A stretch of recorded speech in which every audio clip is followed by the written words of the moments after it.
The challenge of the day for Brian is very basic and at the same time very necessary for special needs children to survive in Guatemala. Get up off the floor and reach for your goal. A lesson Jennifer Hoynes learned a long time ago. To be more specific, 10 years ago. When I first came to the program, I really didn't know. I wasn't a pediatric physical therapist. I just knew there was a need and there was an open door to come and help. The program Jennifer is referring to is the ASELSI Physical Therapy Program, also known as COF. At the beginning, there were 7 special needs children and 7 part-time workers meeting in a room, about a tenth of the size of this one. That was the ground floor. Much more was needed. Okay, so get up off that floor and reach for your goal. Miguelito certainly did. His mom's main goal was that he'd be able to play soccer. Miguelito was one of the first children treated at COF. He was born with spina bifida. Infection set in and a foot had to be amputated. Thanks to a prosthetic and years of physical therapy, Miguelito has reached his goal and at the same time scored a few. Then there's Josue. For the first several years of his life, he could barely sit up. But then his mother strapped him to her back and carried him here. When he was 9, we got this call from his mom and just said, "He won't stop walking, he won't stop walking." Today he's walking around with his mom, and his mom said if it hadn't been for a program, he'd still probably be lying in bed today too. Lying in bed is what some doctors said Cezita Rivera would be doing most of her life, but God used several surgeries and years of physical therapy to get her up on her feet.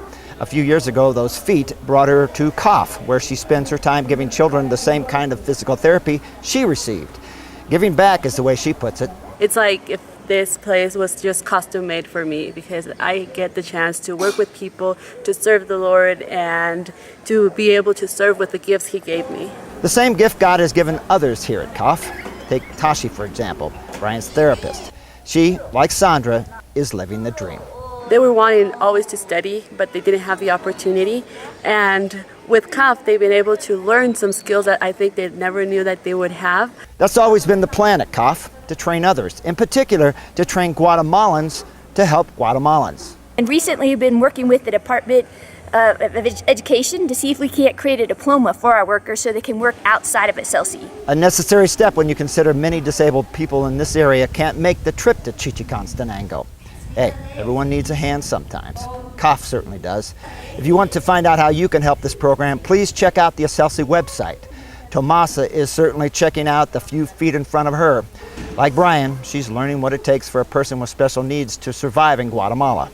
It's not easy. It takes a lot of determination and, yes, a lot of tears. But no matter how many times you stumble, you just have to get up off the floor and reach for your goal. The goal at COF remains the same today as it was 10 years ago when ASELSI first opened its doors to those in need.